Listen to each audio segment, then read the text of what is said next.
Hello everyone, কেমন আছেন সবাই? নীল পাখি কুকিং ওয়ার্ল্ডে আপনাদের সকলকে স্বাগত জানাই। আজ শেয়ার করছি পরাঠা পিৎজা বা পরোটা পিৎজা। তো যাই হোক, এই রেসিপি খুব সহজভাবে আমি আপনাদের সাথে শেয়ার করব। অবশ্যই ভিডিওটি মন দিয়ে দেখবেন।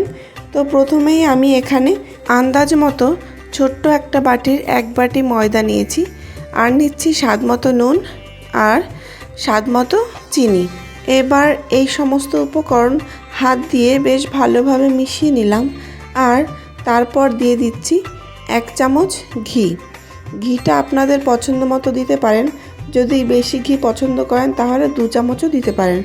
ঘি দিয়ে এই সমস্ত উপকরণগুলিকে আমি খুব ভালোভাবে মিশিয়ে নিলাম। তো মেশানো হয়ে গেছে। এখন রুম টেম্পারেচারের জল দিয়েই কিন্তু আমি এই ময়দাটাকে মাখছি। তো অল্প অল্প জল দেব আর ভালো করে মেখে নেব। তো দেখুন, বেশ ভালোভাবে মেখে আমি একটা ডো তৈরি করেছি। একটু সময় নিয়ে মাখতে হবে, খুব সুন্দর করে সফট করে মাখতে হবে। তো মেখে নিয়ে আমি এখানে 15 মিনিট রেস্টে রেখেছি। 15 মিনিট পর ফিরে এলাম। দেখুন, ডোটা পুরোপুরি সেট হয়ে গেছে, খুব সুন্দরভাবে সফট হয়ে গেছে। তো এখন আমি আরেকটু মেখে নিলাম। তো মেখে লেচি করে নিয়েছি। যে 15 মিনিট আমি ময়দাটাকে রেস্টে রেখেছিলাম, সেই সময়ের মধ্যে আমি সবজিগুলো গুছিয়ে নিয়েছি। তো এখানে নিয়েছি আদা কুচি, কাঁচা লঙ্কা কুচি, আর টমেটো কুচি, yellow bell pepper, capsicum, red bell pepper, আর কিছু কর্ন। তো এই সমস্ত ভেজিটেবলগুলো একটু পাতলা পাতলা করে কাটতে হবে, যাতে তাড়াতাড়ি সিদ্ধ হয়ে যায়। এখন আমি পরোটার জন্যে লেচিগুলিকে গোল করে এগুলো বেলে নেব। তো একটা লেচি আমি নিয়েছি, নিয়ে কিছুটা ময়দা মেখে রুটির মতো করেই বেলতে হবে। তবে চেষ্টা করবেন একটু পাতলা করে বেলার, তাহলে কিন্তু পরোটাটা খেতে ভালো হবে। আমি একই রকমভাবে সমস্ত লেচিগুলো বেলে নিলাম। আর যেহেতু আমি 2টো পিৎজা করব, তো তার জন্য এখানে আমি 4টে লেচি করেছি। তো 4টে লেচি আমি ফটাফট করে বেলে নিচ্ছি। আমরা অনেকেই কিন্তু পিৎজা বাড়িতে তৈরি করতে ভয় পাই, ভাবি যে কেমন হবে খেতে, ঠিকঠাক তৈরি করতে পারবো কি না। কিন্তু একবার এভাবে ট্রাই করুন, দ্বিতীয়বার আর দোকানে যাওয়ার কথা ভাববেন না। আমি খুব সহজভাবে দেখিয়েছি। তো দেখুন, এখানে কিন্তু আমি থিকনেসটাও দেখিয়ে দিচ্ছি। বেশ পাতলা করেই কিন্তু বেলতে হবে। তো আমি সমস্ত লেচি এখানে বেলে নিয়েছি। এবার ভেতরে পুরের জন্য আমি এখানে একটা বাটিতে গ্রেট করা চিজ নিয়েছি, আর নিয়েছি আদা কুচি। এখানে আমি আদাটাকে গ্রেট করে নিয়েছি, আর কাঁচা লঙ্কা কুচি নিয়েছি। তো বাচ্চাদের জন্য করলে কিন্তু এটাকে অ্যাভয়েড করতে পারেন। আর নিয়েছি চিলি ফ্লেক্স আর অরিগ্যানো। এবার এই সমস্ত উপকরণগুলিকে আমি একটা চামচ দিয়ে বেশ ভালোভাবে মিশিয়ে নিচ্ছি। এবার এই মিশ্রণটাকে একটা রুটির উপরে আমি মিডিলে সমানভাবে ছড়িয়ে দেব। এই পুরটার জন্যে কিন্তু পিৎজার টেস্ট দ্বিগুণ হয়ে যায়। তো পুরটা আমার দেওয়া হয়ে গেল। এবার সাইড দিয়ে হাতে একটু জল লাগিয়ে আমি এই রুটির উপরে দিয়ে দিচ্ছি, যাতে উপরে আর একটা রুটি যখন আমি দেব, সেটা যাতে খুব ভালোভাবে আটকে যায়। তো দেখুন, উপরে আমি আর একটা রুটি আমি দিয়ে সাইডটাকে বেশ ভালোভাবে চেপে দিচ্ছি, যাতে ভেতরের পুরটা বাইরে চলে না আসে। বেশ সুন্দর করে আমি আটকে দিলাম।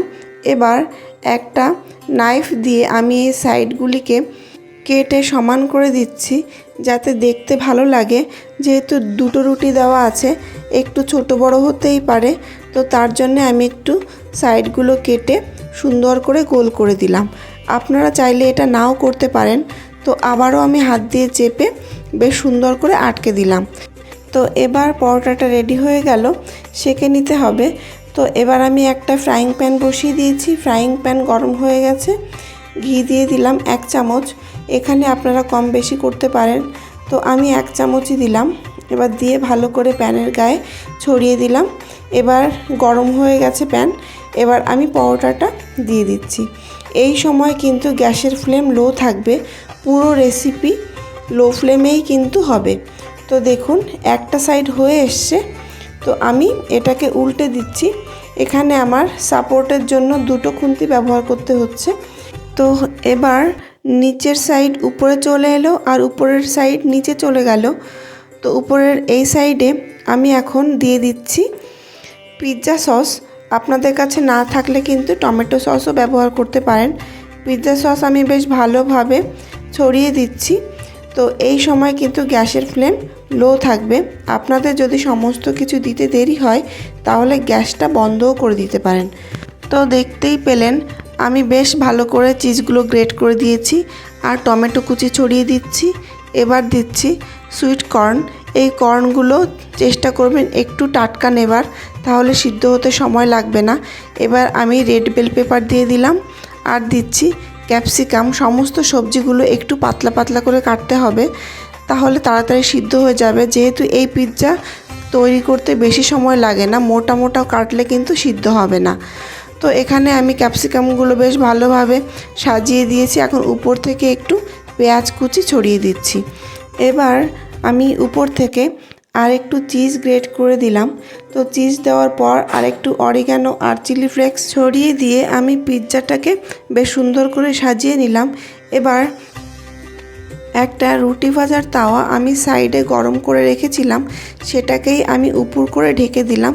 উপরের গরম আর নিচের গরমে পিৎজাটা কিন্তু বেশ ভালোভাবে রেডি হয়ে যাবে। আপনাদের কাছে যদি এক্সট্রা কোনো ফ্রাইং প্যান থাকে তাহলে সেটাকে গরম করেও কিন্তু ঢেকে দিতে পারেন। তো 8 থেকে 10 মিনিট আমি ঢেকে রেখেছি। তো ফিরে আসছি, দেখুন 8 থেকে 10 মিনিট পর পিৎজা কিন্তু পুরোপুরি রেডি আর সবজিগুলো কিন্তু খুব ভালোভাবে সিদ্ধ হয়ে গেছে। আর দেখতে দেখুন কেমন লোভনীয় হয়েছে। এই রকম পিৎজা তৈরি করতে কিন্তু বেশি পরিশ্রমও হয় না আর সময়ও বেশি লাগে না। তো খেতেও কিন্তু দারুণ। তো এই রেসিপি একবার অন্তত বাড়িতে ট্রাই করুন।